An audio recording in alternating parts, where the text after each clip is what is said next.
ପିଲେମାନେ ଦିନକର ବିଷ୍ଣୁ ନାରାୟଣଙ୍କର ନିର୍ଦ୍ଦେଶ ହେଲା ମର୍ତ୍ତ୍ୟପୁରର ଭଲ ମଣିଷଟିଏ ଦେବଲୋକରେ ଅତିଥି ହେବେ, ଯିଏକି ସନ୍ନ୍ୟାସୀ ହୋଇନଥିବେ, ମାତ୍ର ସାଧବୀ ଜୀବନ ବିତାଉଥିବେ, ଧର୍ମବୀର ହୋଇଥିବେ, କର୍ମବୀର ହୋଇଥିବେ। ଭଲ ମଣିଷ ଖୋଜିବାର ଦାୟିତ୍ୱ ବ୍ରହ୍ମା ଆଉ ନାରଦ ମହର୍ଷିଙ୍କ ଉପରେ ପଡ଼ିଲା। ବ୍ରହ୍ମା ଆଉ ନାରଦଙ୍କୁ କିଏ ବା ନ ଜାଣେ? ବ୍ରହ୍ମା ସାରା ଜଗତକୁ ନିର୍ମାଣ କରିଛନ୍ତି, ସେପଟେ ନାରଦଙ୍କ କଳିମୁଣି ଭିତରେ ସାରା ବ୍ରହ୍ମାଣ୍ଡ ସ୍ଥିତ। ନାରଦ ମହର୍ଷି ବ୍ରହ୍ମଦେବ ବାହାରି ପଡ଼ିଲେ ମର୍ତ୍ତ୍ୟ ଭ୍ରମଣରେ। ଉତ୍ତରରେ ହିମାଳୟ ଠାରୁ ଦକ୍ଷିଣରେ କନ୍ୟାକୁମାରୀ ପର୍ଯ୍ୟନ୍ତ, ପଶ୍ଚିମରେ କଚ୍ଛରୁ ପୂର୍ବରେ କଟକ ପର୍ଯ୍ୟନ୍ତ ଭଲ ମଣିଷ ଖୋଜା ଚାଲିଛି। ବ୍ରହ୍ମା ଆଉ ନାରଦ ଦୁନିଆ ସାରା ବୁଲି ବୁଲି ନୟାନ୍ତ ହୋଇଗଲେଣି। ନଦୀ, ନାଳ, ବନ, ଗିରି, ପାହାଡ଼, କନ୍ଦର।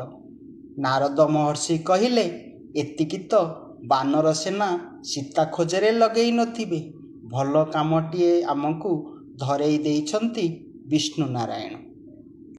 ନାରଦ ମହର୍ଷି କହିଲେ, ବ୍ରହ୍ମଦେବ, ତୁମେ ତ ଏ ସୃଷ୍ଟିକି ସର୍ଜନା କରିଛ। କୋଉଠି ହେଲେ ଭଲ ମଣିଷଟିଏ ଅଛି କହିଦେଉନା, ସେଇଠିକି ଆମେ ଚାଲିଯିବା। ବ୍ରହ୍ମା କହିଲେ, ମୁଁ ସିନା ସୃଷ୍ଟି ସର୍ଜନା କରିଛି, ମୁଁ କ'ଣ ଲୋକଙ୍କ ଖବର ଅନ୍ତର ରଖୁଛି? ତୁମେ ସିନା ତିନିପୁର ବୁଲୁଛ, ତୁମ ପାଖରେ ଠିକଣା ଥିବ। ହଁ, ଠିକଣା ଅଛି। ଆଡ଼ାଚେଡ଼ା ଲୋକଙ୍କର ମୋ କଳିମୁଣିରେ ଠିକଣା ଅଛି, ହେଲେ ଭଲ ମଣିଷଙ୍କର ମୋ ପାଖରେ ଠିକଣା କାହିଁ? ହଉ ଚାଲ ଖୋଜିବା, ଭଲ ମଣିଷଟିଏ ଖୋଜିବା। ଦେଖାଯାଉ କେଉଁଠି ମିଳୁଛି ସେ ଭଲ ମଣିଷଟିଏ। ବ୍ରହ୍ମା ଆଉ ନାରଦ ଯାଉ ଯାଉ ଦେଖିଲେ ଗୋଟିଏ ସୁନ୍ଦର ଜାଗାରେ ପାହାଡ଼ ଶିଖରରୁ ଝରଣାଟିଏ ବହି ଚାଲିଛି।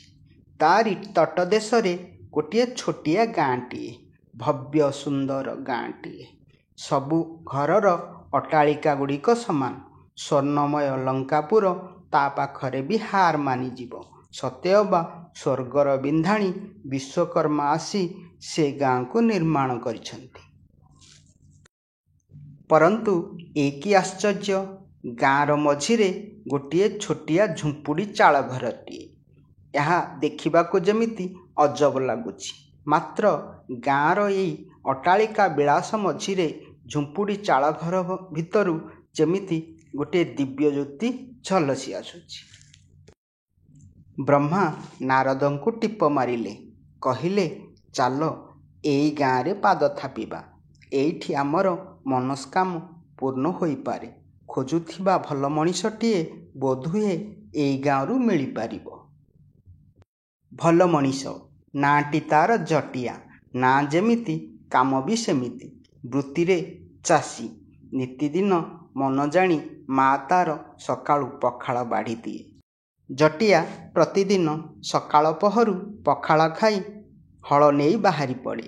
ଦିନଯାକ ବିଲରେ କାମଧନ୍ଦା କରି ଦିପହର ହେଲେ କାନିରେ ବାନ୍ଧିଥିବା ଚାଉଳ ମୁଠା ଦିମୁଠା ଖାଇ ପାଣି ଢୋକେ ପିଇ ରହିଯାଏ। ଏହିପରି ଦିନମାନ କଟିଯାଏ। ସଞ୍ଜ ହେଲେ ପୁଣି ଧୁଆଧୋଲକା ହୋଇ ପୋଥି ପାଞ୍ଚଣ ଧରି ବାରଣ୍ଡାରେ ବସିଯାଏ। କାହାରି ଘରର କଥାରେ ଛନ୍ଦ କପଟରେ ଯାଏ ନାହିଁ କି ଆସେ ନାହିଁ। ଗାଁ ଲୋକଙ୍କର ଘରଦ୍ୱାର ଧନ ସମ୍ପତ୍ତି କୋଠା ବାଡ଼ିରେ ତାର ଲୋଭ ଆସକ୍ତ ନାହିଁ।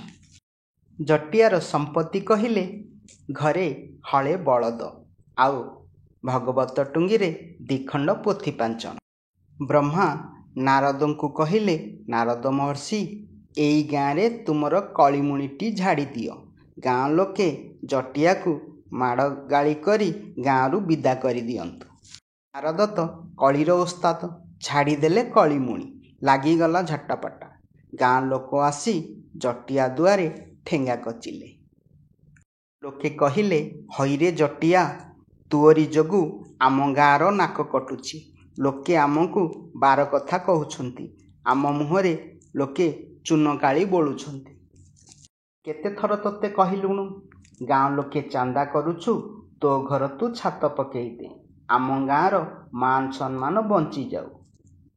କହୁଛୁ କ'ଣ ନା, ପାପ ଅର୍ଜିତ ଧନରେ ମୁଁ ବାସ କରିବିନି। ଯେମିତି ଧର୍ମରାଜ ଯୁଧିଷ୍ଠିର ଆଉ ଧର୍ମ ଅର୍ଜି ଅର୍ଜି ସ୍ୱଦେହରେ ସ୍ୱର୍ଗକୁ ଯିବ।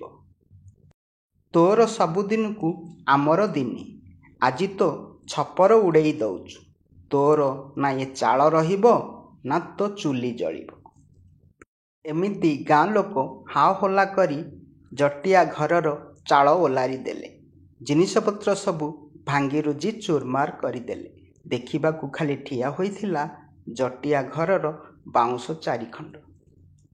ବିଚାରା ଜଟିଆ ଗାଁ ଲୋକଙ୍କ ସର୍ତ୍ତ ନ ମାନି ଘର ଉଜୁଡ଼ି ଯିବାରୁ କାନ୍ଦି ବୋବେଇ ଗାଁରୁ ବାହାରି ଯିବାକୁ ଲାଗିଲା। ଏଥିରେ ଥିଲେ ତାର ରୋଗିଣା ବୁଢ଼ୀମା, ହଳେ ବଳଦ ଆଉ 2-4 ଖଣ୍ଡ ପୋଥି ପାଞ୍ଚଣ। ଆଗେ ଆଗେ ଜଟିଆ, ତା ପଛରେ ତା ବଳଦ କାଳିଆ କସରା, ତାଙ୍କ ପଛେ ପଛେ ପୋଥି ପାଞ୍ଚଣକୁ କାଖରେ ଯାକି ଚାଲିଛି ତା ରୋଗିଣା ବୁଢ଼ୀମା। ସଭିଙ୍କ ମନରେ ଲୁହର ଆସାର। ସ୍ୱର୍ଗର ଦେବତାମାନେ ଏ ଦୃଶ୍ୟ ଦେଖି ସ୍ୱର୍ଗରେ ଥାଇ ପୁଷ୍ପବୃଷ୍ଟି କରୁଛନ୍ତି। ଯାହା ହେଉ ତାଙ୍କ ପାଇଁ ଭଲ ମଣିଷଟିଏ ଖୋଜା ସରିଛି। ତେଣେ ସ୍ୱର୍ଗରାଜ ଇନ୍ଦ୍ର ତାଙ୍କ ପାଇଁ ଐରାବତ ହସ୍ତୀ ମର୍ତ୍ତ୍ୟକୁ ପଠାଇ ସାରିଲେଣି। ଗାଁ ମୁଣ୍ଡରେ ବରଗଛ ପାଖରେ ବ୍ରହ୍ମା ନାରଦ ଆବାକ ହୋଇ ମର୍ତ୍ତ୍ୟମଣ୍ଡଳର ଏ ଦୃଶ୍ୟକୁ ଅବଲୋକନ କରୁଛନ୍ତି। ଜଟିଆ ଯହୁଁ ଗାଁର ଶେଷ ମୁଣ୍ଡରେ ବିଦାୟୀର ଶେଷ ପାହୁଣ୍ଡ ପକେଇଛି, ଦୁମ୍ ଦାମ୍ ହୋଇ ଗାଁ ଗୋଟାକର ସବୁ ଛାତ ଗଳି ପଡ଼ିଲା, ଭାଙ୍ଗି ରୁଜି ଚୁରମାର ହୋଇଗଲା।